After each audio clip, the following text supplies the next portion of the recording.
Bonjour à tous et à toutes pour ce webinaire sur les journalistes et politiques. Finalement, quelles sont les clés pour capter leur attention et les convaincre. Il y a un petit écho, Justine. Ah, Donc, je vais couper. couper mon écran alors. Et donc, je me présente, je m'appelle Nicolas Van Der Bie, je suis le directeur général de Sapere-Vedere, et c'est moi qui ai réalisé l'étude. Et avec moi, j'ai Justine qui est commerciale chez nous et qui du coup aura l'occasion de prendre vos questions et me les poser à la fin là-dessus. Alors, c'est une étude assez singulière qu'on a à vous présenter aujourd'hui. Pourquoi? Parce que, en fait, la plupart du temps, lorsqu'on se focalise sur des publics, et en tout cas, forcerie les journalistes ou les politiques, généralement, on se cantonne à leur activité, ce qu'ils publient, ce qu'ils font, et autres. Or, là, on a décidé, non pas de se focaliser sur ce qu'ils publiaient, mais plutôt de ce qu'ils suivaient et avec quoi ils interagissaient, afin de voir, en fait, finalement, c'est quoi leur écosystème d'influence. Donc, dans un premier temps, on va voir ensemble la méthodologie avec, pour nous, une importance très très forte de l'Agora. Alors, j'ai un petit problème sur les images. Je vais juste revenir dans 2 secondes. Assez bizarre. Faux direct.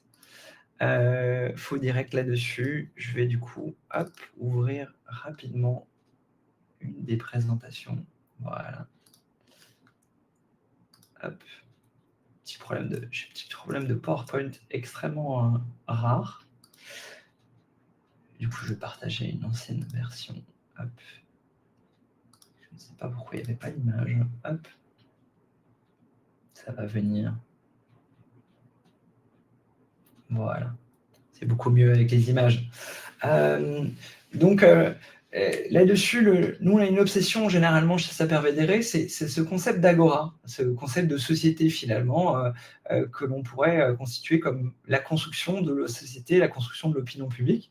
Alors, Bourdieu disait que l'opinion publique n'existe pas, toujours est-il qu'à un moment donné, il y a quand même des gens qui écrivent des lois, qui écrivent des dispositifs, il y a des gens qui écrivent leur identité, il y a des gens qui écrivent leur rapport sociétal, et donc ça, c'est relativement important. Et donc, nous, on voulait voir dans quelle mesure, finalement, les actifs d'une organisation, elles pouvaient peser ou non là-dedans. Et donc, on va se focaliser très précisément ici, uniquement sur les politiques et les journalistes. Prochainement, on se focalisera et on présentera donc d'autres webinaires, si ça vous intéresse, sur l'Europe, les lobbies et puis finalement les économistes, ceux qui défont cela.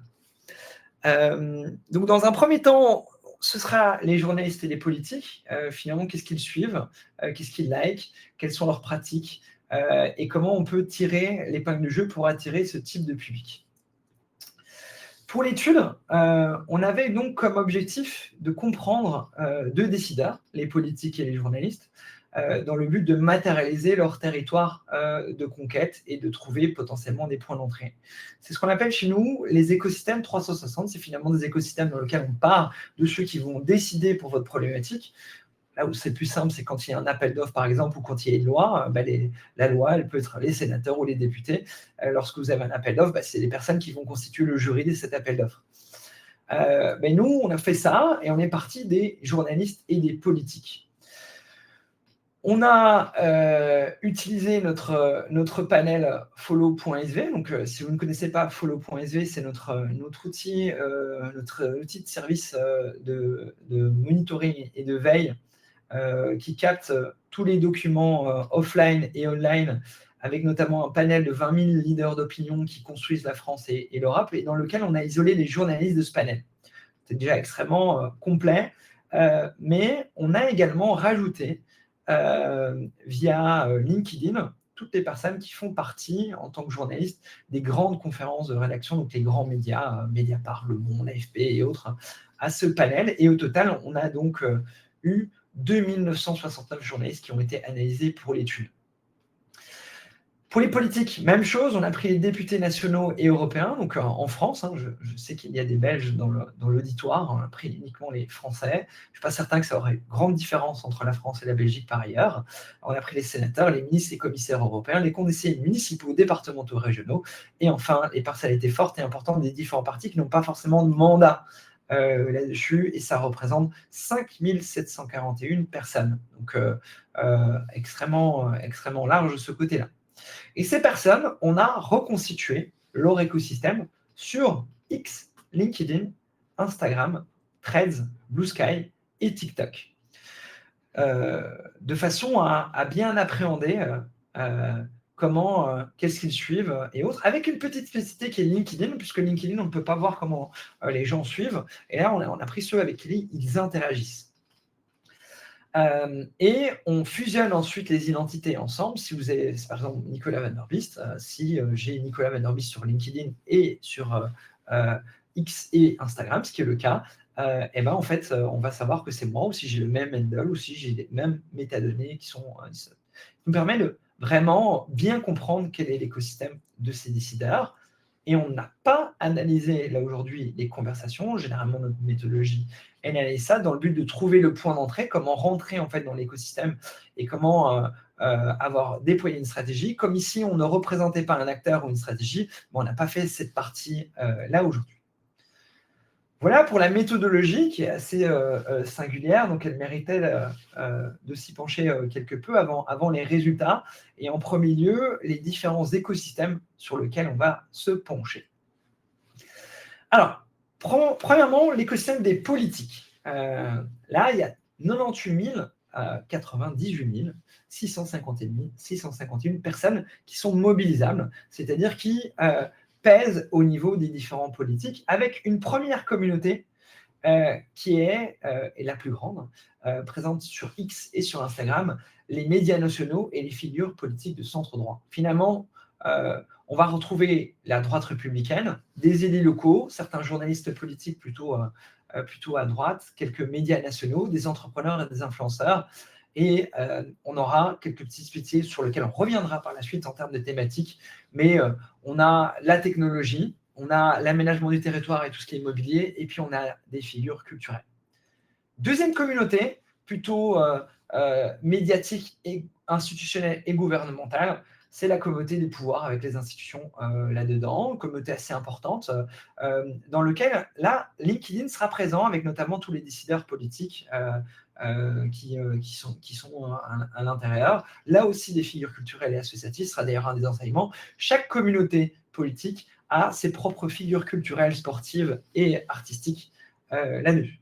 Troisième communauté, plutôt centrale, sont les médias et politiques de sociodémocrates. Alors, pourquoi centrale? Parce qu'en réalité, lorsqu'on va analyser, ce sera la même chose d'un point de vue politique ou d'un point de vue journalistique, les followings des différentes personnes, ils ont des followings relativement vieux. Et donc, on va voir des François Hollande, Anne Hidalgo, ou des politiques plutôt de 2017 qui vont émerger.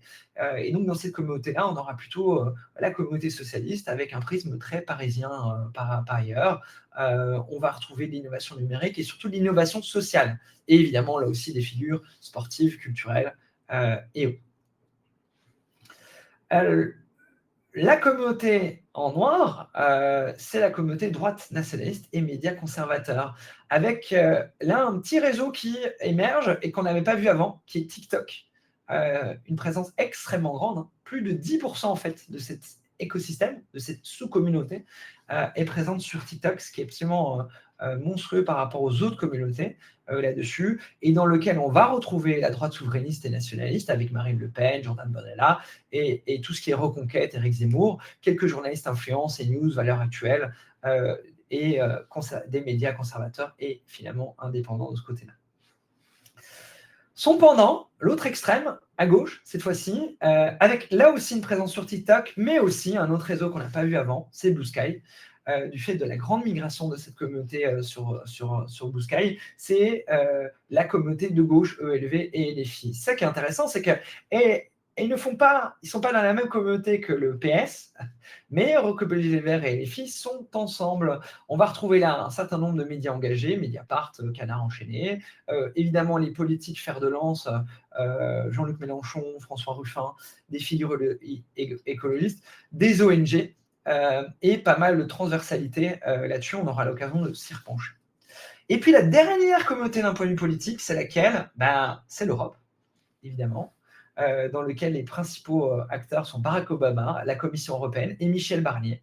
Michel Barnier, l'ancien Premier ministre, qui est encore un des plus influents au niveau européen par rapport au prisme français là-dessus. Donc on va retrouver là, évidemment, toute la bulle européenne, avec les commissaires, les lobbies, les députés, et un certain nombre de communautés de pays. Cocorico, la Belgique, mais également la Pologne. Il reste quand même une toute petite communauté qui est là et qui est LinkedIn. C'est très spécifique, mais comme on n'utilise pas la même méthodologie des suivis, forcément LinkedIn va toujours être un peu en dehors. Mais surtout, en fait, que ça soit d'un côté journalistique, on le verra juste dans l'autre écosystème, mais d'un point de vue politique, les acteurs sont extrêmement singuliers. C'est-à-dire que c'est des personnes qui en réalité ont un compte LinkedIn, mais qui n'ont pas de compte sur les autres réseaux. Ils ont finalement ces pratiques-là. On va retrouver pas mal de décideurs politiques, des chefs de cabinet, des membres de cabinet également, et donc ça va être extrêmement spécifique en termes d'acteurs. Voilà pour la première communauté. On aura l'occasion de s'y repencher un peu plus tardivement dans notre analyse. Passons aux journalistes, et là, où il y en a 70 000, 70 000 de plus là-dessus, avec 161 402 personnes mobilisables, donc beaucoup plus large, beaucoup moins refermé que les politiques sur eux-mêmes. Et là, on va retrouver une communauté institutionnelle et économique. Là-dedans, on va avoir la plupart des institutions, on va aussi avoir les milieux économiques au sens large, innovation, entreprise, économie là-dedans, mais aussi la transition énergétique et 4 réseaux, Blue Sky, Instagram, LinkedIn et X sur cet endroit-là. C'est finalement le suivi du pouvoir et le suivi des institutions. La deuxième communauté, c'est la communauté journalisme politique. Là, encore une fois, avec des pratiques de following relativement datées, puisque le top 3 va être avec François Hollande et Anne Hidalgo à l'intérieur. Donc, on va retrouver pas mal d'anciens politiques, là aussi sur les quatre mêmes réseaux. Une communauté plutôt journalisme d'investigation et tout ce qui va être médias progressistes au sens large. Donc, on va retrouver Le Monde, AFP, Mediapart là-dedans. On va aussi retrouver des comptes assez connus sur X, tels que Maître et Olas, mais qui a également migré sur Blue Sky. On va retrouver des journalistes progressistes, des grands reporters internationaux et finalement pas mal d'acteurs axés sur le militantisme social. Une communauté générale, médias nationaux et journalistes généralistes. Là, on va vraiment tout retrouver. On va trouver les rédactions, on va trouver les patrons de presse, on va trouver des médias nationaux, des analystes, des consultants, des personnes nous, on appelle dans notre panel follow des VIP. Donc, c'est des personnes qui n'ont pas forcément de mandat, qui ne sont pas forcément en journalisme, mais qui vont être des figures médiatiques relativement très importantes. Et on va également retrouver des médias internationaux tels que CNN, Times, BBC et autres. Et un prisme autour de la gastronomie, de la culture et de la mode à l'intérieur de ça. Et là, on va retrouver les journalistes sur LinkedIn, encore une fois, communauté très spécifique, un peu plus grosse que sur l'écosystème politique. Pourquoi? Mais on est parti vraiment de tous les journalistes et là, on avait la possibilité via LinkedIn d'avoir un certain nombre de journalistes des grandes rédactions et donc forcément, il y a un prisme et une singularité avec quelques acteurs là qui sont présents autre part que sur LinkedIn, bien évidemment, mais c'est vraiment une appropriation très forte, très repliée sur elle-même aussi. Les journalistes se likent l'un l'autre, on verra que c'est assez un constat qu'on peut faire de manière générale. Donc dans cet écosystème, on voit très bien qu'il n'y a pas de prisme politique. On aurait pu imaginer finalement des écosystèmes avec des sous-communautés relativement idéologiques, des journalistes de gauche, des journalistes de droite, des journalistes du centre. Ce n'est pas du tout le cas et pas du tout le prisme dans lequel on a pu retrouver ces communautés. Donc, c'était relativement extrêmement intéressant de ce côté-là. Et une dernière, en dehors des communautés, c'est la communauté agriculture, et également une qui n'était pas visible, c'est une communauté santé. Dans la communauté agriculture, c'est 1449 personnes. C'est assez intéressant parce qu'en fait, on va trouver les agriculteurs présents sur la majorité des réseaux. Et donc, comme ils vont se déployer un peu tout azimut, ça permet d'avoir une certaine singularité avec évidemment la FNSA, Christelle Lambert ou des journalistes spécialisés là-dedans et le ministère de l'Agriculture. En non visible, c'est à peu près la même taille que l'agriculture, mais c'est la communauté santé. C'est tous les experts Covid qui ont pu émerger. Et c'est-à-dire que si on fait la même étude, ce qu'on va certainement faire l'année prochaine pour voir les évolutions, on pourrait avoir une communauté peut-être un peu plus défense, parce qu'il y a des prismes à chaque fois relativement singuliers. Donc, c'est tout ce qui pourrait être diplomatie et défense, vu l'actualité autour de l'Ukraine, d'Israël et de l'Iran, ça pourrait être une potentialité. Donc, ça, c'est les écosystèmes. Donc, ce qu'ils suivent. Donc, vous voyez, c'est extrêmement consensuel. On aurait pu presque le dessiner. Bon, là, il y a des démarches scientifiques et de données, donc on le prouve avec des faits, mais on aurait pu plus ou moins imaginer cela. Ce qui va être intéressant, c'est si on fait vraiment les comparatifs, parce que c'est finalement un thermomètre pour voir la température. Il peut te casser, c'est une méthodologie relativement singulière. Toujours est-il que si on utilise le même thermomètre pour comparer deux communautés, il y a des choses très intéressantes qui émergent, et c'est ça qu'on va un peu voir ensemble. Premier abord, si on prend les deux écosystèmes et on regarde ceux qui sont similaires, il y a évidemment tout un ensemble similaire, mais il y a quand même d'énormes singularités, puisqu'il y a 62% ou 76-76% d'un côté au niveau des journalistes et politiques, donc relativement fort. Lorsqu'on va regarder les réelles grandes différences, en réalité, sur les plus influents, c'est-à-dire le top des écosystèmes, c'est exactement les mêmes. Donc, si on prend vraiment le top des écosystèmes dans l'Excel, exactement les mêmes. C'est une fois qu'on va descendre où on va avoir certaines singularités. Premièrement, encore une fois, la spécificité de LinkedIn, avec forcément des journalistes présents sur LinkedIn que l'on n'observe pas dans la communauté des politiques. Et puis, dans la communauté politique, ce qui va être très singulier, c'est qu'on va avoir tout ce réseau extrêmement régional, extrêmement spécifique, avec parfois des lobbies très, très singuliers, très, très politisés, qu'on va retrouver en politique, mais pas du tout d'un point de vue journalistique.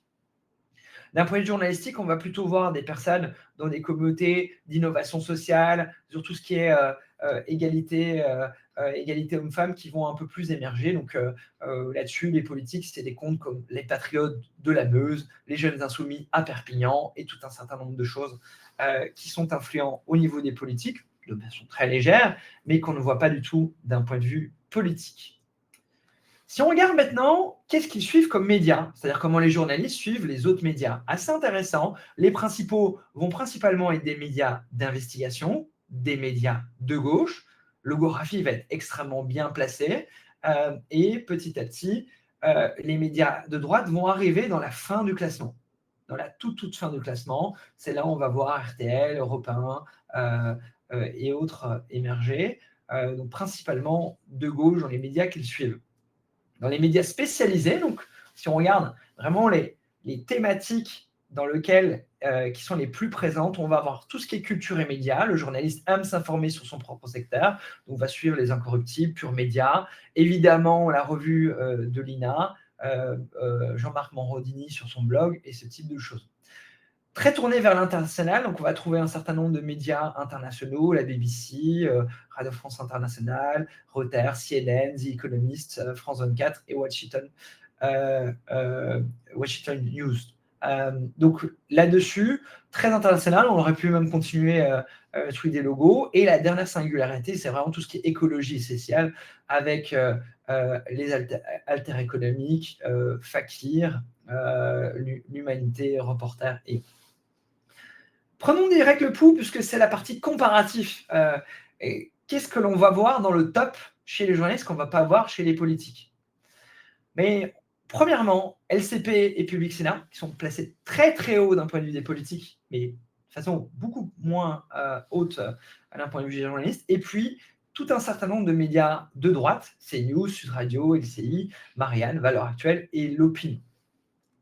Si on fait le même jeu et on va regarder les politiques, changement d'ambiance, on est plutôt avec des médias centraux, plutôt un mix entre gauche et droite là-dessus, avec du point de vue des médias spécialisés, là aussi de l'international, donc on va retrouver plus ou moins les mêmes, mais avec un prisme très franco-français de la part des politiques. Donc on va retrouver Congrès international et le monde diplomatique qu'on ne retrouve pas aussi élevé d'un point de vue des journalistes. Un prisme beaucoup plus économique que les journalistes, avec la Tribune, la lettre A, qui s'appelle maintenant la lettre, The Economist et Challenge, et puis un prisme beaucoup plus local et régional, avec la Gazette des communes qui est présente de façon très très haute, et puis évidemment tous les journalistes, les médias un peu plus régionaux. Ce qu'on ne va du coup pas voir, vous aurez fait le calcul vous-même, c'est tous les médias plutôt d'investigation, qu'on pourrait dire plutôt progressistes, tels que Arrêt sur Image, Les Jours, Télérama, Brut, Arte, et alors on n'a pas le New York Times et le Gorafi qui est présent dans le top. Évidemment, ils sont présents dans l'écosystème, mais pas en termes de classement. Donc là, quand vous aurez accès, puisqu'on va vous envoyer l'étude et on va vous envoyer la vidéo, vous pourrez voir le top 3, c'est évidemment ceux qui sont au centre et qui ont un logo plus gros. Puis quand on a les principaux, on lit de gauche à droite et de haut en bas. Et puis après, on lit à partir de CNews et dans le sens des aiguilles d'une montre.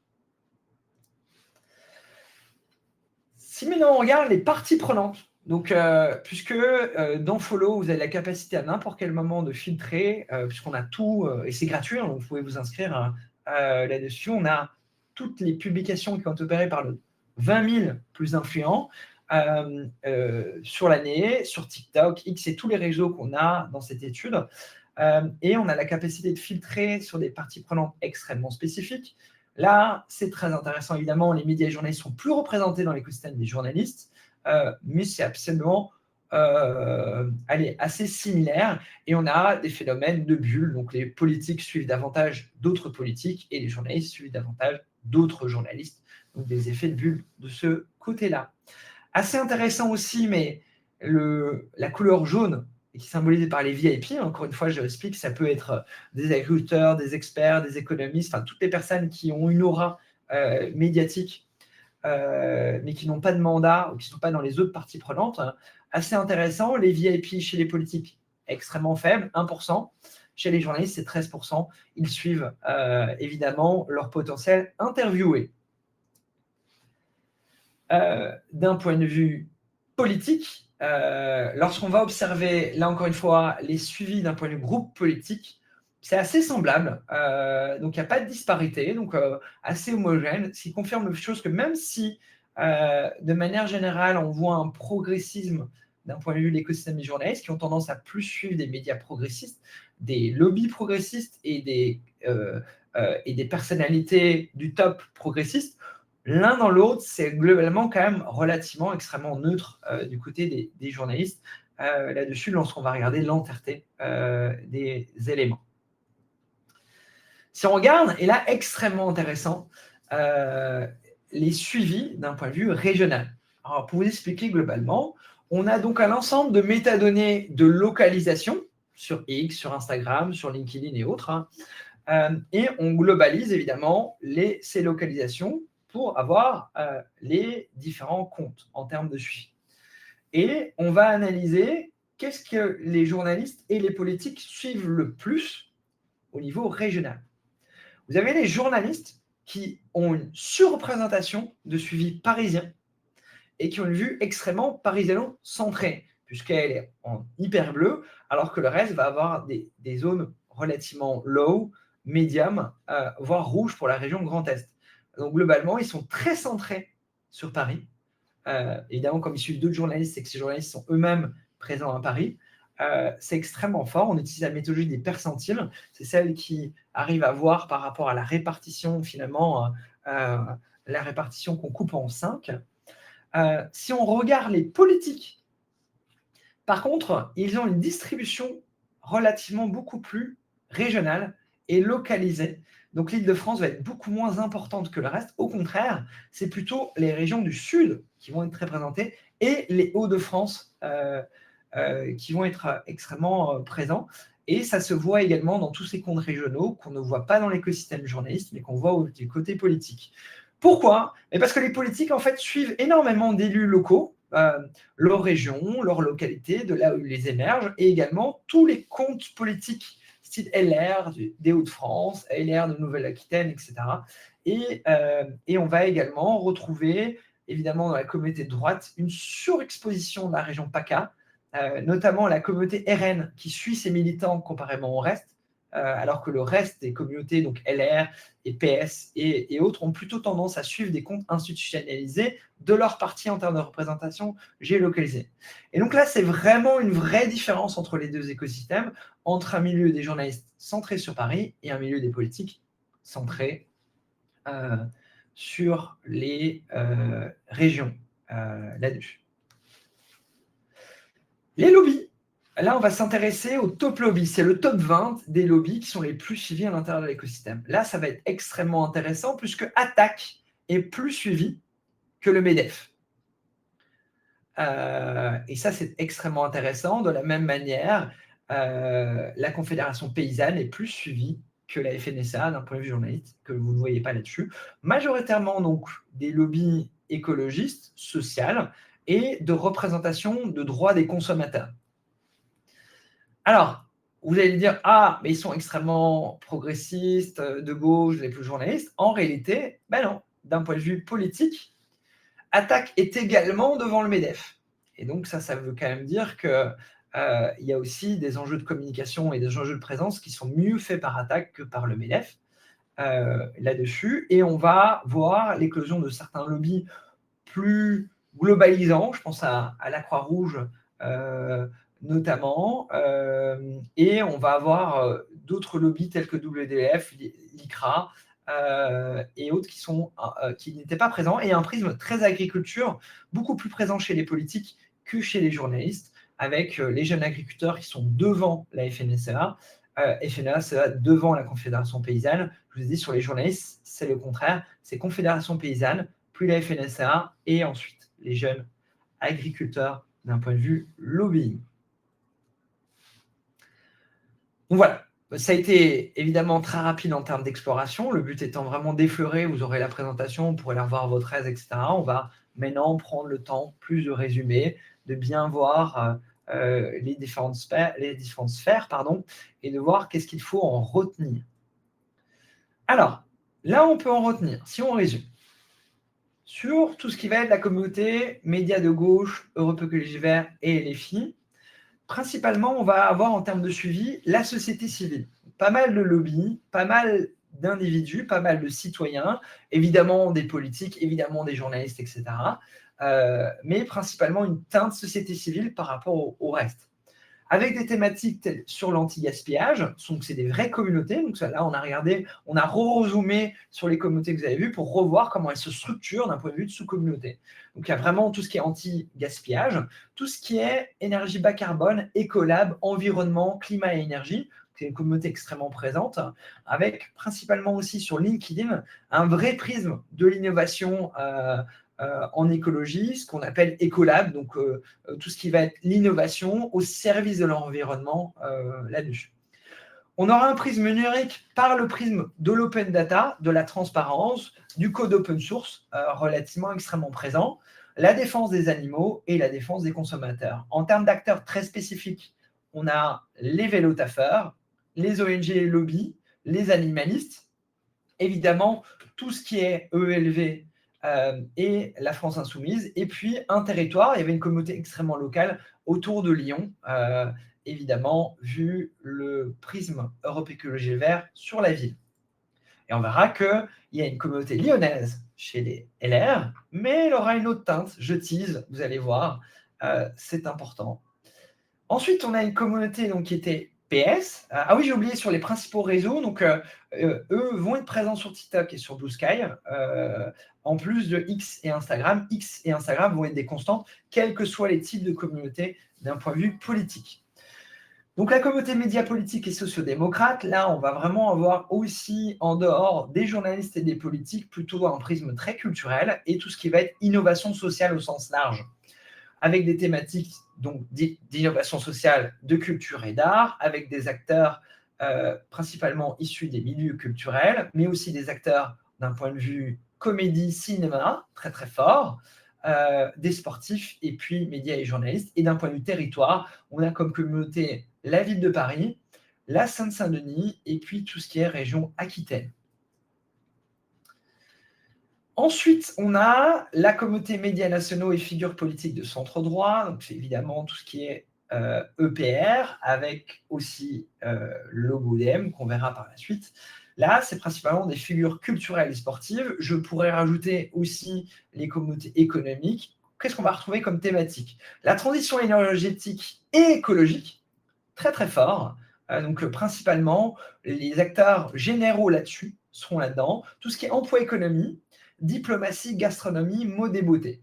En fait, cette communauté, c'est là où on voit vraiment que le gouvernement profite très largement du fait que sa présence a été durant de longues années au pouvoir, et donc ils vont avoir toutes les institutions qui vont être présentes dans leur communauté.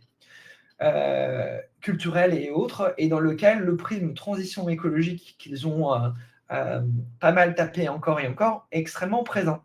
La gastronomie, la mode et la beauté, vous allez dire pourquoi c'est dans cette communauté, tout simplement parce que c'est une communauté, et en tout cas des acteurs, et principalement pour la majorité et les courants macronistes, qui se sont très très fortement penchés sur Instagram, beaucoup plus que le reste.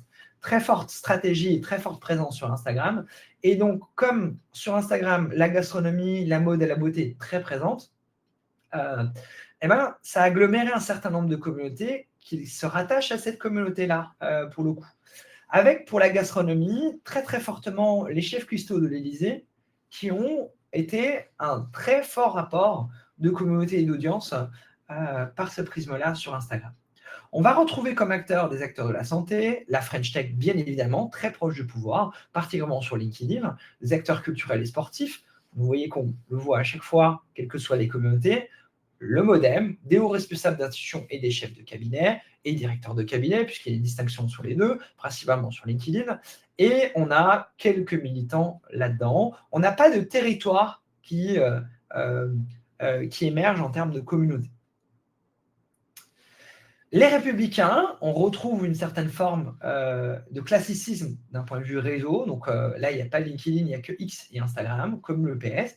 Relativement des stratégies très vieillottes d'un point de vue réseaux sociaux. Tout s'est arrêté en 2007 pour le PS et LR d'un point de vue social media, typiquement. Là, on va retrouver principalement des acteurs locaux de l'économie et évidemment tout ce qui est immobilier. Les thématiques vont être l'économie, l'immobilier et le transport, tout ce qui est télécom et technologie, donc Orange, SFR et plein d'autres éléments, l'agriculture, très fort prisme agriculture là-dedans, le catholicisme, puisqu'il y a une sous-communauté autour de la religion catholique chez LR, avec les figures religieuses, avec l'Église catholique de France notamment.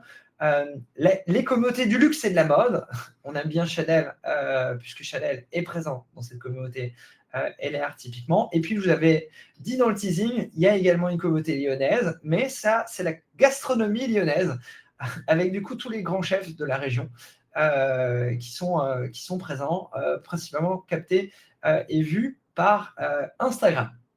Les acteurs, on va trouver pas mal de maires et de représentations locales, les communautés évidemment UDI et LR, là aussi des figures culturelles et sportives.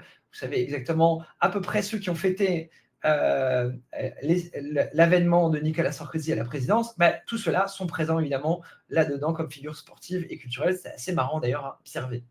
En termes de territoire, il y a vraiment tout ce qui est sud, région PACA et autres très, très, très présents là-dessus. La région Grand Est avec forte présence là-dessus, la Savoie et puis les Hauts-de-Seine.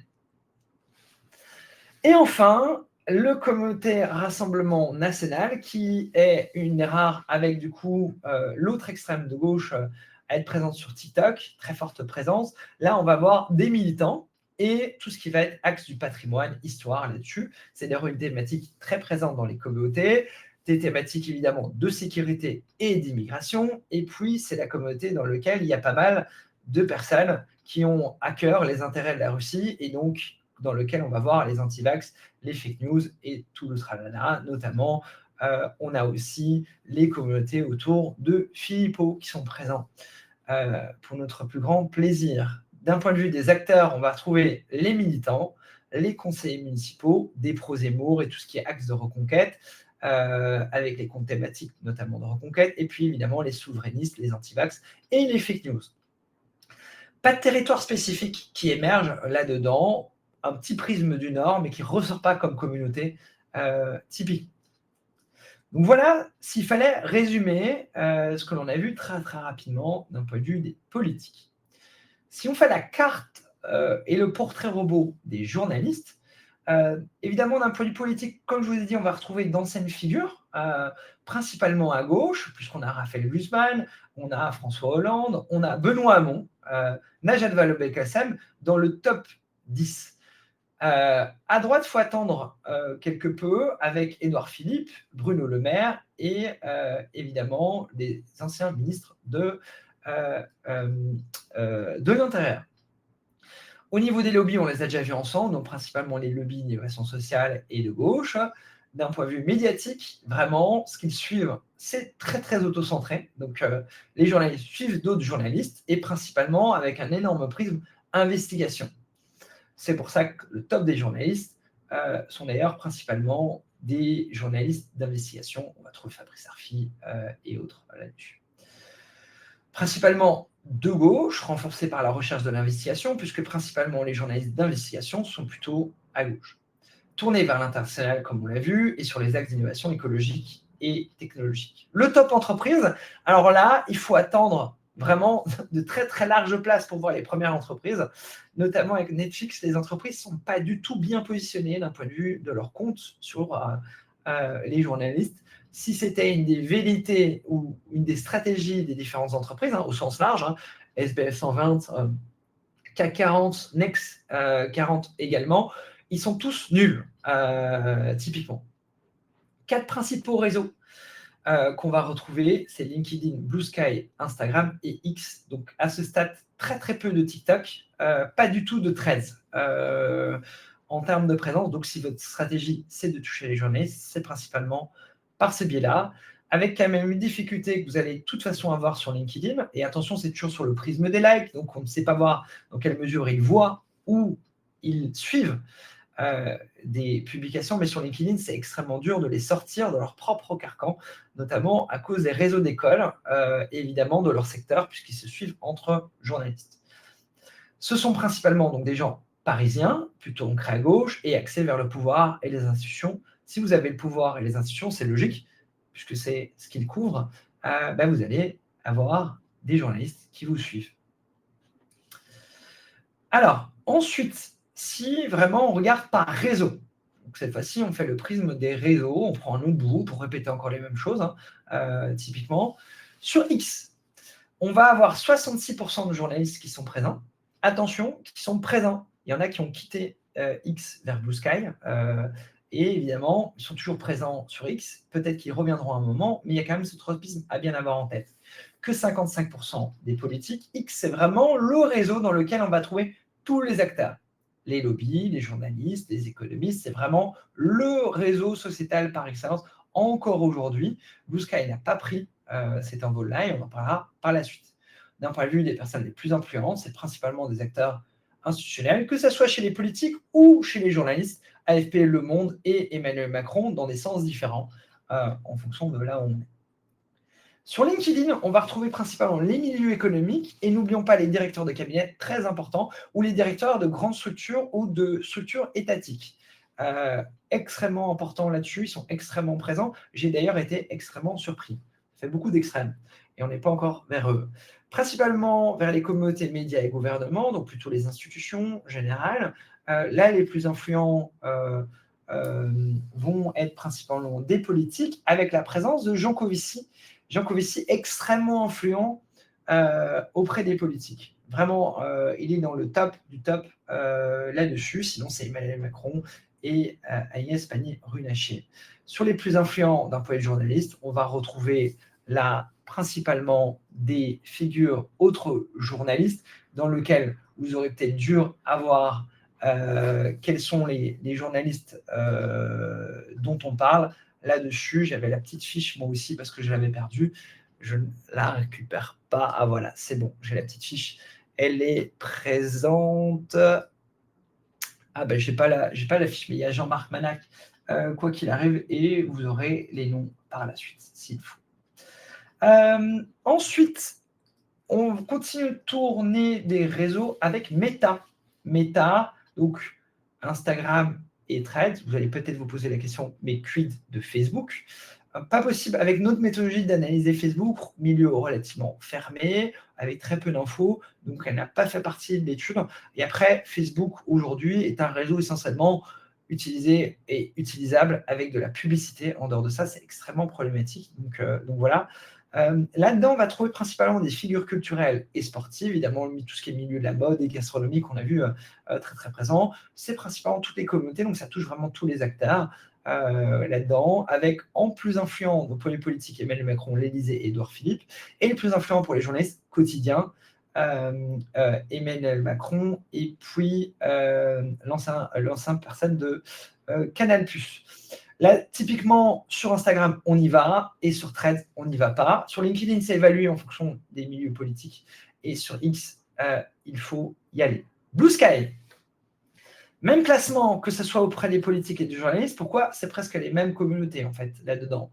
Principalement, ça touche les milieux européens, évidemment, très progressistes, et les milieux de gauche et droite, là-dedans, avec quand même une présence des journalistes extrêmement grande. 16% des journalistes sont présents sur Blue Sky, donc c'est quand même relativement très intéressant.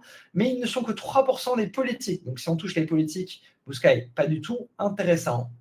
Vous voyez d'ailleurs la répartition, 55 sur X, 8% sur LinkedIn, 26% sur Instagram. Donc, les politiques, ils ont choisi de rester sur X et Instagram. Le reste, ils avaient un peu la flemme.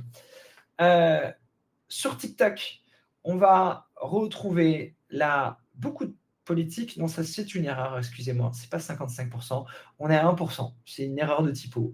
Elle a été finalisée très rapidement. C'est 1% de journalistes qui sont présents aujourd'hui et 0,8% des politiques, donc relativement très faible. Très préempté par les extrêmes, du coup, avec comme top 1 d'un point de vue politique, Jean-Luc Mélenchon, top 2, Marine Le Pen, et Bardella en top 3. Sur les journalistes, on va retrouver Brut, Hugo Décrypte et Emmanuel Macron là-dessus.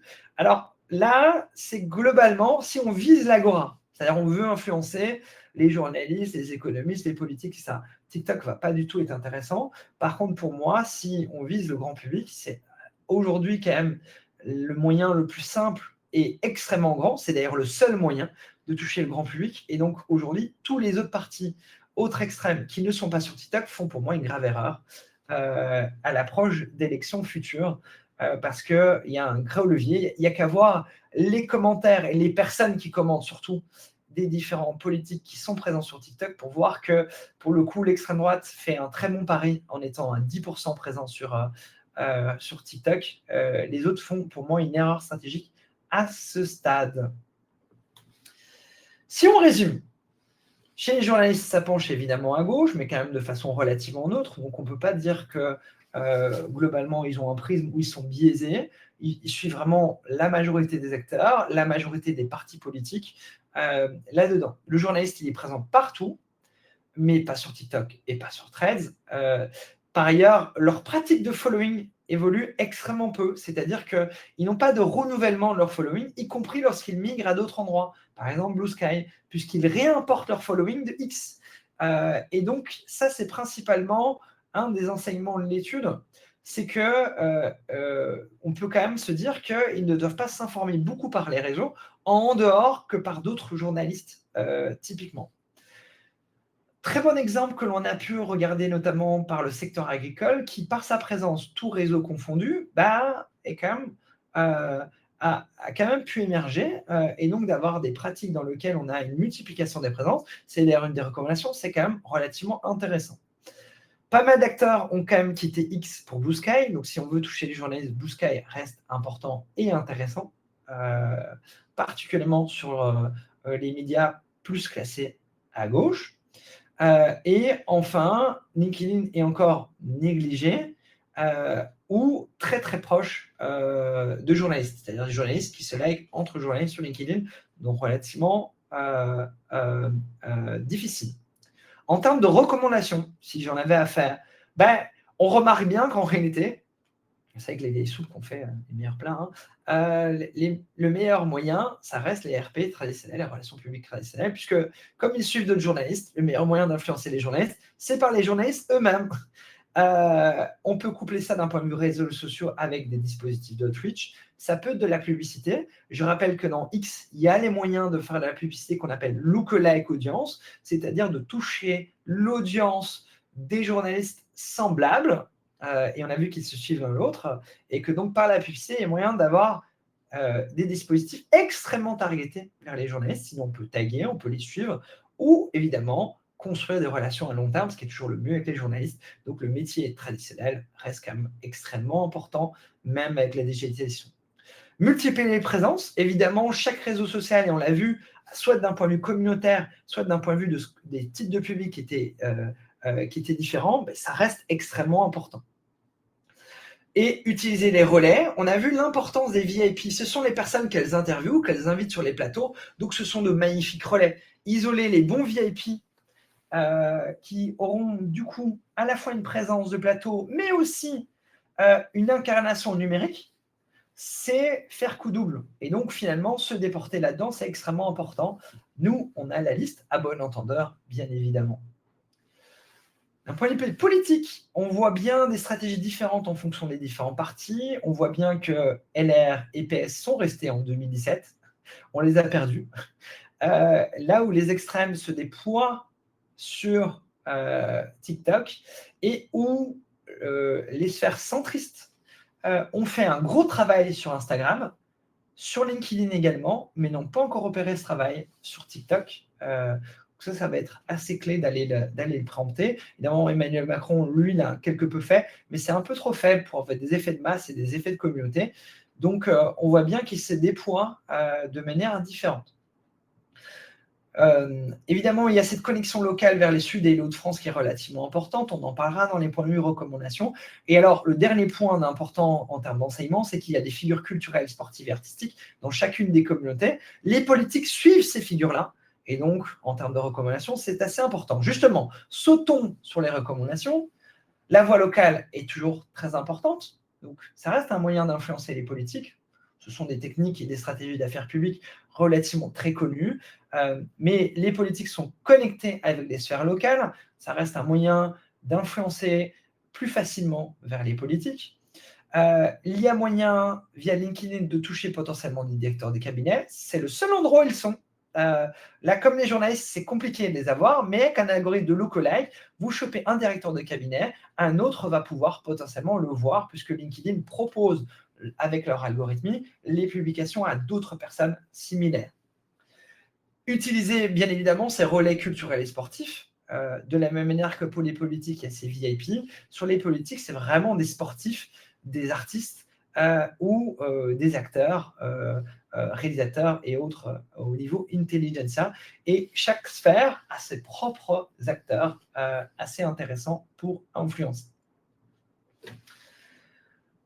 Pile 50 minutes après la présentation, je suis dans mon timing pour avoir vos questions. J'en vois déjà 3. Je ne les ai pas encore vues, mais voilà. Si vous deviez avoir 5 choses finalement importantes et intéressantes en dehors de la sphère politique et autres, c'est important d'avoir cette approche millimétrée des décideurs. On constate vraiment à quel point ça peut fluctuer en fonction des communautés. Cet enjeu d'avoir une multiprésence sur les réseaux clés, alors on sait bien que d'un point de vue présence, on ne peut pas tout faire et on a des équipes relativement petites, mais ça reste quand même important d'aller se déployer en fonction des différents réseaux. Chaque réseau amène ses propres acteurs. Trouver les bons relais, donc ça c'est relativement important parce que les milieux économiques, et c'est le 4e point relativement très important à avoir, c'est que d'un point de vue entreprise et lobby, franchement, c'est nul jusqu'à présent. Ça ne touche pas les politiques et ça ne touche pas les journalistes. Et que si des lobbies ou des entreprises ont cette vision-là et ce but et cet objectif, ben, ils sont relativement extrêmement mauvais. Puisqu'il faut attendre la 600e place avec Netflix. Et c'est au-delà de la 1000e si on va hors média pour les journalistes, un peu meilleur pour les politiques là-dedans. Et d'un point de vue CEO, le premier est 1337e. Et pour l'éthique, 1572e, 1572e là-dessus. Donc, important, soit de développer une vraie stratégie qui puisse les toucher, soit d'avoir les bons relais. Et enfin, on voit bien à quel point l'étude ne fait que confirmer des choses qui sont des stéréotypes, des portes ouvertes, mais on le prouve là-dessus. Il y a quand même des évolutions à ces portes ouvertes assez intéressantes en termes de déploiement. Donc, rien ne se perd, rien ne se crée, tout se transforme. Donc, finalement, l'expérience et ce qu'on a développé avant là-dedans, ça se garde. Il y a juste de petites mutations et de petites fluctuations auxquelles il faut s'adapter là-dessus. Et voilà pour la présentation d'aujourd'hui. On va pouvoir passer aux questions, Justine. Merci Nicolas. Oui, en effet, on a quelques questions. Alors déjà sur la partie plus écosystème, donc si on revient sur la partie écosystème, on a une question. Qualifiez-vous les influenceurs qui ne sont pas journalistes, mais se présentent comme tels dans leur bio, type Crazy Sally? Tout à fait. Alors, ils sont présents, hein, puisque si on revient du coup dans cette partie écosystème tel qu'on l'avait là-dessus, on a quand même des écosystèmes avec 100 000 personnes presque d'un point de vue politique, et puis 161 000 personnes d'un point de vue journaliste. Donc, on a tous ces influenceurs. Cependant, aujourd'hui, on n'a pas fait de travail de catégorisation. Peut-être qu'un jour, avec l'intelligence artificielle, on pourra le réaliser. Donc, on a le panel avec tout. On pourra le tester. On pourra d'ailleurs faire, à un moment donné, ça sera le but. Pour rien vous cacher, on a mis au point un indicateur qui s'appelle le Social Impact Score, qui mesure tout écosystème confondu, l'impact des différents comptes. Donc, vous, moi, n'importe qui là-dessus, pour chiffrer très précisément quelle est votre influence d'un point de vue sociétal. Donc oui, on a ça aujourd'hui dans le panel, mais on n'avait pas de prisme très particulier là-dessus, puisqu'on devait reposer sur des choses relativement automatisables là-dessus. Et après, on a une seconde question, et je pense que c'est plus sur la partie politique, au niveau de la bulle européenne qui se trouve sur Blue Sky, de même que la gauche française, mais pas le reste des communautés. Comment tu peux expliquer ça? Sur Blue Sky, typiquement, donc c'est celle-ci d'un point de vue politique. Pourquoi est-ce que celle-là a Blue Sky et pas les autres? Alors, il y a de la présence sur Blue Sky, mais pour qu'on considère qu'il y a vraiment une vraie présence, il faut au-delà de 5% dans la communauté, ce qui est le cas des institutions européennes et de Europe Écologie Les Verts, mais pas le cas des autres. Comment on peut l'expliquer? Tout simplement parce que Blue Sky, c'est un réseau dans lequel il n'y a que les progressistes. Ce qui est relativement important. Sur les autres réseaux, donc tout ce qui est droite conservateur et autres, à ce stade, il n'y a pas eu de migration ou d'énorme présence de ce côté-là. Ça, c'est un premier point. Et puis après, pour être quand même aussi complet, comme il y a des inscriptions tous les jours, notre base de données, elle n'est pas encore à jour sur Blue Sky très, très fortement. En tout cas, elle ne touche pas au plus proche du terrain de ce côté-là. Puisque nous, c'est le panel de départ, donc les journalistes et les politiques qui ont servi là-dessus. Si à un moment donné, quelqu'un est présent sur Blue Sky, mais n'est pas suivi par notre panel de départ, on ne va pas le considérer. Donc ça, c'est une autre dimension quand même à avoir. Donc si des gens n'ont pas encore développé leur audience, ils ne peuvent pas faire partie de notre étude là-dessus. Il suffit d'une personne là-dessus, mais ça peut expliquer cela. Il y a parfois des biais, évidemment, dans les études. Et après, on peut retourner sur l'écosystème des journalistes. C'est écrit en bas, je crois que c'était en bas à droite, au niveau de la communauté non visible. Est-ce que tu peux développer Oui, donc comme j'avais dit, c'est une communauté avec plus ou moins le même nombre d'acteurs que la communauté agriculture, donc à peu près 1000 personnes, dans lequel on va retrouver un certain nombre de médecins, un certain nombre d'applications de médias spécialisés autour de la santé, et tous les experts qui ont décrypté le Covid. Les épidémiologistes, les médecins, les urgentistes et ce type d'éléments. Donc une communauté extrêmement spécialisée autour de la santé. Pas visible, pour être complet, c'est une communauté qui est en bleu foncé, et donc comme le bleu est pas mal utilisé dans nos couleurs, on n'est pas capable de l'isoler très précisément avec ce jeu tectonique des plaques. Ensuite, on va aller plus dans la partie, résumé comparatif, mais je pense que la question a été, répondue. Qu'est-ce que le vélo taffeur? Est-ce que tu nous, confirmes que c'est bien, les personnes qui vont, au travail, à vélo? Tout à fait, c'est ici dans cette partie-là, Ouais. du coup, médias de gauche, France Insoumise, Europe Écologie Les Verts. Ce sont des personnes qui donc, se filment, en allant au boulot, en montrant les dangerosités de la ville, de la route et cetera, en opposition avec les automobilistes. Du coup, c'est des vraies altercations entre, personnes un peu plus libertariennes, voire de droite et puis ces communautés de vélo taffeurs. Et ensuite, je pense qu'on a eu des interrogations au niveau des enseignements, au niveau, des CEO, et des entreprises. Et donc la question est: le classement des entreprises et des CEO est par taille de l'audience ou par volume de publication? Comment tu évalues? Alors, très, très importante question et bonne. C'est par le nombre de points de contact qu'ils ont pu établir. Donc le nombre de journalistes qui les suivent, OK, ou qui les ont, likés. Donc c'est le nombre de journalistes uniques qui ont eu une interaction, qui suivent le politique en question. Donc c'est ce côté actif, à disposition qui a été utilisé pour faire le classement, par rapport aux 90 000 et puis, les, 161 000. N'hésitez pas, hein, si vous avez encore, des questions, vous pouvez les poser dans le chat ou dans le canal de questions. Et Nicolas, on a une question, qui est beaucoup plus, du coup, sur de l'ouverture au niveau du paysage, belge.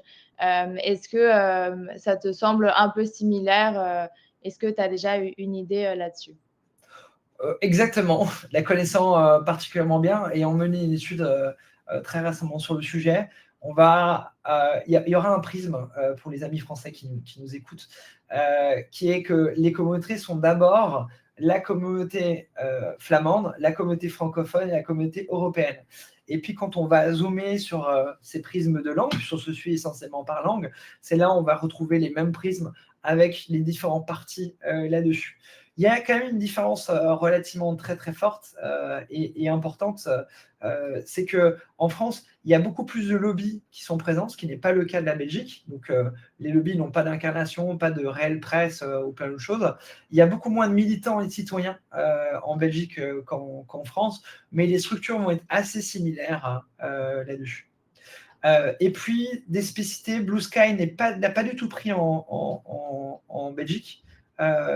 Il y a une présence, et autres, mais ça reste encore, très léger. LinkedIn, c'est très, très peu structuré, avec très peu d'activités. Et alors, TikTok, pas du tout présent. Et puis X, moins important qu'Instagram. Instagram est extrêmement, la Belgique est un pays méta, comme on le dit, donc très fortement présent sur Instagram et sur Facebook, mais pas présent, en tout cas en large nombre sur X.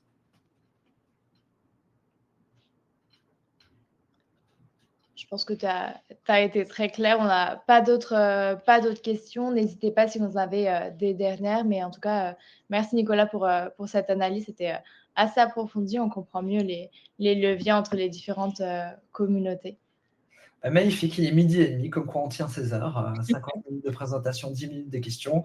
On vous enverra la vidéo et la présentation, la bonne, parce que là j'ai dû prendre rapidement une, à cause d'un souci d'image, je ne sais pas pourquoi.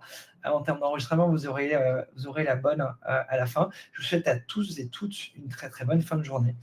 Au revoir.